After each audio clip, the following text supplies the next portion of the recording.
This is set 4 on Whirlwind, and of course it features in the upper right, he is the orange Protoss, and he is known as Stork.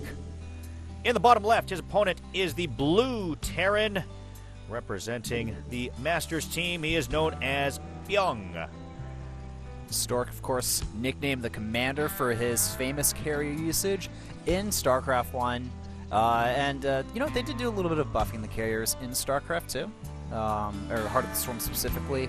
I remember there was actually a post by player Noni, depending on what you want to call him, and he said that the carriers should operate a little bit more like they did in Brood War as far as interceptors work and being able to target certain units and having a little bit more range if you can micro them a bit more efficiently. So with that change in Heart of the Storm, maybe we can see some carrier usage from Stork. You know, if the metagame evolves to a point where you can get carriers in this matchup on a more consistent basis.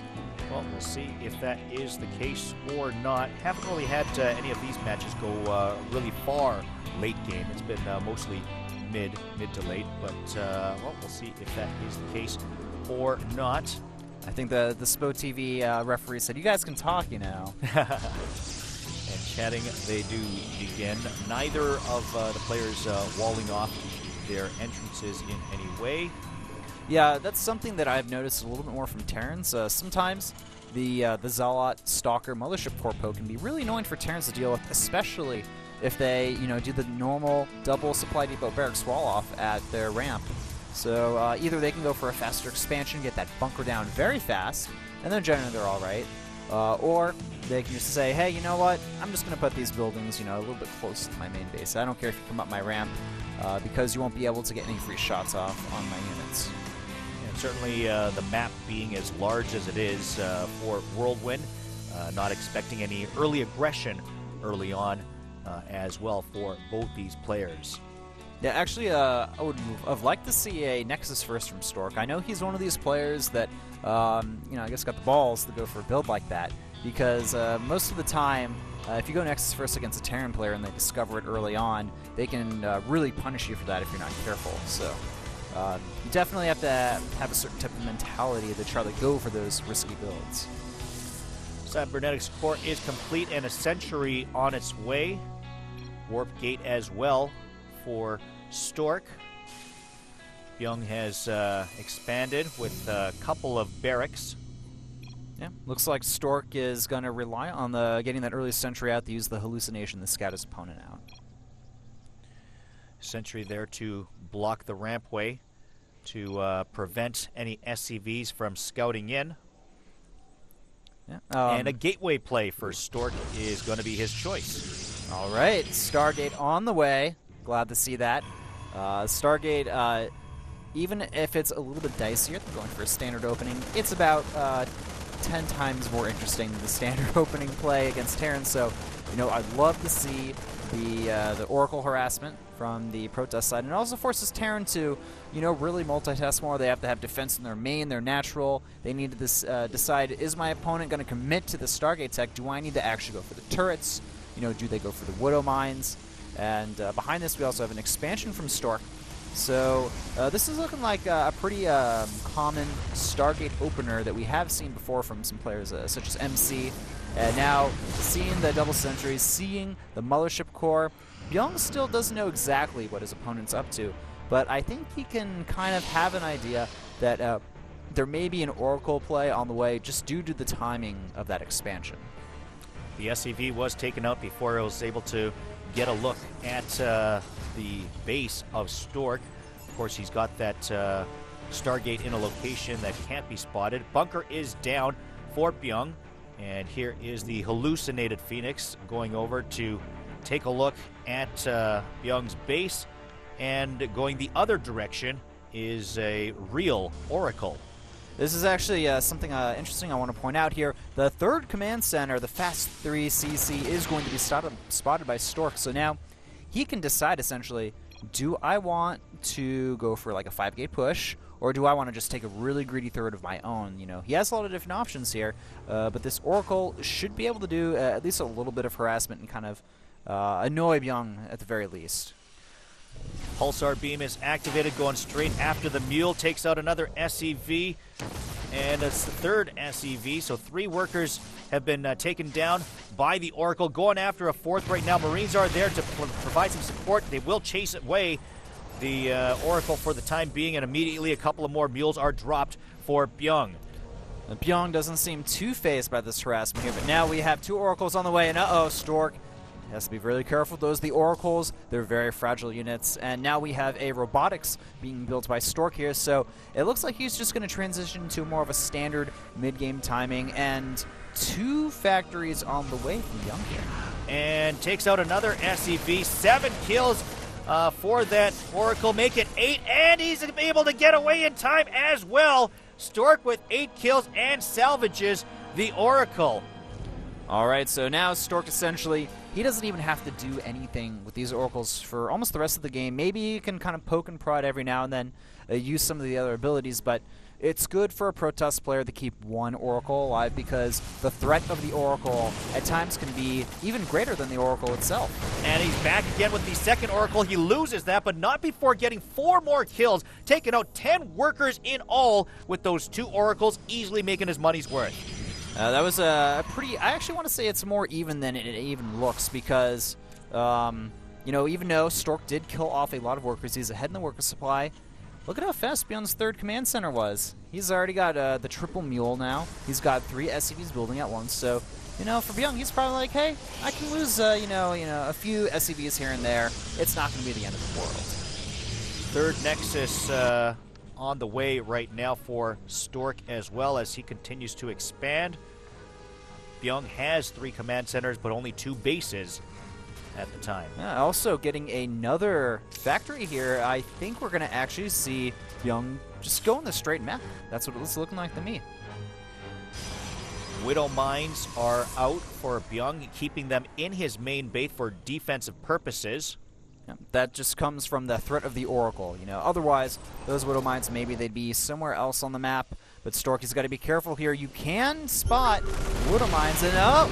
And taken out is that Oracle just like that. And now with the threat of the Oracle gone, Bbyong, he'll probably move his Widow Mines kind of out of the location of his main base, at least, you know, when he gets ready to attack. He's not going to have to worry about keeping a few at home just in case. And I have to say that it wasn't really too worth it to use that detection to throw away the Oracle. Yeah, getting a little bit of vision at Bbyong's natural expansion, but at what cost? 3 Hellions trying to provide some harassment here. Oh, and why he doesn't want to do that. He's got the Blue Flame upgrade as well. And manages to save most of them. He did lose a few, but looking a little bit scared there for a moment when he lined those all up. Yeah, that was definitely not the ideal situation. Observer comes in and takes a look at the main base of Bbyong. Yeah, so Stork, he knows what's up now. He's like, I see 3 factories. That's 2 more than normal. I think you're going for mech. I saw the Blue Flame. I bet Stork's saying to them, what do you think you're doing, man? Are you actually going to go for mech this game? What are you, crazy? And Stork says, oh, looks like you're going mech, as Bbyong replies to him, oh, so you know. All right, well, Bbyong, he had that 3rd command center up for a while, but now he's actually able to secure it. With the tanks there, you know, that should be pretty safe. But look at this, 2 Oracles being hallucinated. That's going to definitely throw off Bbyong, and he may even have to reposition some of his units for this. Let's see how he can get him to use it or not. Here they come into the bait. What is the response? Oh, taken out by the Widow Mine. All right, well, he was able to at least expend a Widow Mine shot there. But other than that, not doing too much. Is he going to get the mothership? Takes out the mothership core. Not a bad trade there. Interesting. Look at this unit composition coming from Stork here. He's adding on 2 Stargates, so 4 Stargates total. He's going for Void Rays. He's getting the +1 air attack. He's also making an Immortal right now. You know what? Call me crazy, but either he's going to mass Void Rays, or maybe we could even see some carriers later on. Going back perhaps to the old school Stork that we're so familiar with. Mothership core back out for Stork. Hellions roaming the map, taking a look, and then being taken out by that Colossus. You know, I gotta say, it feels pretty Brood Warrior to me. As far as the expansions go, you know, Terran being very defensive, you know, grabbing his third when he can, Protoss going for a very greedy third of his own and now getting a fourth, and moving into that Stargate tech, which is something we would expect from Stork, but we wouldn't be expecting Void Rays, we would be expecting carriers, and look at that, money scan, Bbyong sees everything. And both players smiling as the scan is complete, sees the Void Rays coming out. We're going to probably see some more reactored starports from Bbyong any second here now, unless he wants to make like 30 or 40 Widow Mines and try to just run them under all of the Void Rays there. But essentially, the unupgraded Marines aren't going to be too amazing against this Void Ray composition, and of course, Siege Tank's not going to do anything. It's up to the Widow Mines and the Vikings to really make something happen here. 2-2 for Stork is complete, whereas Bbyong is almost completed his 2-2. Fleet Beacon on the way for Stork as well, as these Hellions come in to provide a little bit of harassment and should be able to easily clean those up. Not bad force fields. They're able to kind of trap some of those Hellions, and they're taken out. We now have yeah, like you said, the Fleet Beacon is on the way. Will we see carriers come out? Because I think that everyone who's a Stork fan, everybody wants to see carriers from Stork. That's what he was known for. You know, Commander Protoss. I hope we see some carriers personally. Lots of Vikings providing anti-air for Bbyong, so he knows what he's up against and doing the best he can to be prepared for it. As Stork looks like he's on his way to move out. Yeah, he's actually got a pretty interesting unit composition here. Not something we'd really normally see in this matchup, but then again, mech not too common in the matchup as well. Stork, so he has, you know, a good amount of gateway units. He has a few Colossus to support, as well as a pretty large Void Ray count. Both players approaching maxed armies. In fact, Bbyong has just reached 200. Stork not too far behind him at 184, although he's stuck there right now. He's got to build a few more pylons to get him there. Finally gets to a possible 200 and is going to max out momentarily. So we are getting to that point where we're going to see that big first battle come up. Yeah, these armies are getting awfully close to each other. The Vikings, I don't think they're going to really be able to deal with the Void Rays too effectively. Once the overcharge ability from the Void Rays starts, they're just going to drop like flies. The Widow Mines and the Marines, they're going to have to provide the support. Look at this, though. 3 carriers on the way from Stork here. We are going to see the Commander Protoss in action here. And it is Bbyong also moving out right now as both armies meet in the middle. And here we go, tanks sieging up. Vikings going after the Void Rays. Is it going to be enough? All right, those Vikings trying to kite back. He does not want the Widow Mines to hit too many of those Void Rays, but look at that. I don't think it even matters. Colossus taking out those tanks with ease. Finally, the Colossus is taken out. Void Rays having their way for the time being. If they can get rid of these last few Vikings, they're going to own the map. And right now, Stork in control. Stork doing a pretty good job, though. But the Vikings, the last one, it looks like he's going to be able to take out that Void Ray. And I feel like Stork with a little bit better control there. He could have just, you know, ignored the Vikings, taken out those tanks, and you know, been okay. But now we do have some carriers out. I feel like we need to see like 2 or 3 more Stargates go down from Stork, though. Otherwise, he will not be able to match the production of the reactored starports from Bbyong. Bunch of carriers as Bbyong is trying to station up in the middle, setting up turrets there, as well as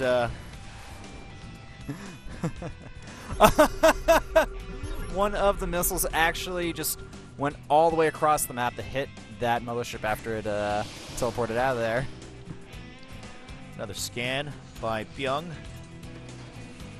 Sensor tower up as well as he tries to take map control. And by the way, Bbyong also expanding to the lower right in the 5 o'clock position, about 4 o'clock position, as he's taking more and more of the map. He's got 10 orbital commands, by the way. That's a pretty impressive amount.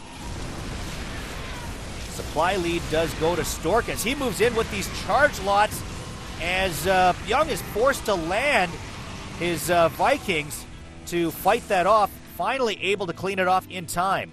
Now, Stork, I think at this point, just trying to delay. He needs to get enough carriers out to really do a good amount of damage, deal with this army, and I've never actually seen Widow Mines versus carriers before. With the interceptors, I wonder how that's going to work out. Honestly, I haven't seen that yet. Should be an interesting battle we're going to see here. 4 carriers being pumped out in 4s. We've got 9 of them there for Stork on the map right now, on their way out. We're seeing a lot of scans from Bbyong, looks like at this point, just wasting energy. There it is. He sees the carriers, and they're going to move in here. How the Widow Mine's going to react. Widow Mine, and one carrier taken out with ease. Vikings there as well. Zealots coming to help out from the ground standpoint. Finally does have the observer there that clean up the Widow Mines completely. Those carriers are actually doing an insane amount of damage, though. They kind of swept the floor of the Terran army there. And although the Widow Mines were able to snipe off one carrier, it almost looked like, call me crazy, but I think that the interceptors move around so fast that they just continuously go in and out of the Widow Mines attack range, so they don't actually ever kill the actual carrier. They don't actually kill the interceptor. Plenty of mules there for Bbyong as Stork continues to push forward with the carriers. Bbyong needs to find an answer for the anti-air. Those carriers, man, I don't know. They're just looking pretty deadly from Stork here. And the Widow Mines, they're burrowing under the carriers, but they get taken out just way too fast there. Wow. Can't get them down in time as Stork has complete control of this game right now. With the number of carriers that he's got, Bbyong's supply is dropping very quickly as he takes out a couple of command centers. Stork quickly back up to 200 supply while Bbyong is down to 96. Also starved on minerals at this point. He's got the gas, but he doesn't really have anything else.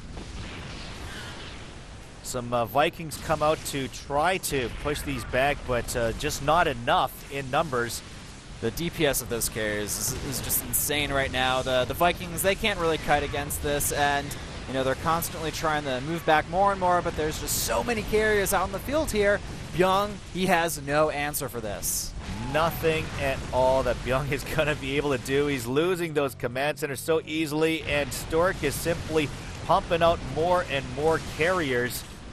It looks like we are going to be moving on to a Game 5 here. And I guess the real question now is, I did actually see a Widow Mine attack go off on one of those interceptors, so they can hit them. It's good to know. I think we're going to be seeing a Game 5 here between Taekwondo Song and the Masters team. Looking more and more like it as we get to see the Stork of old with those carriers.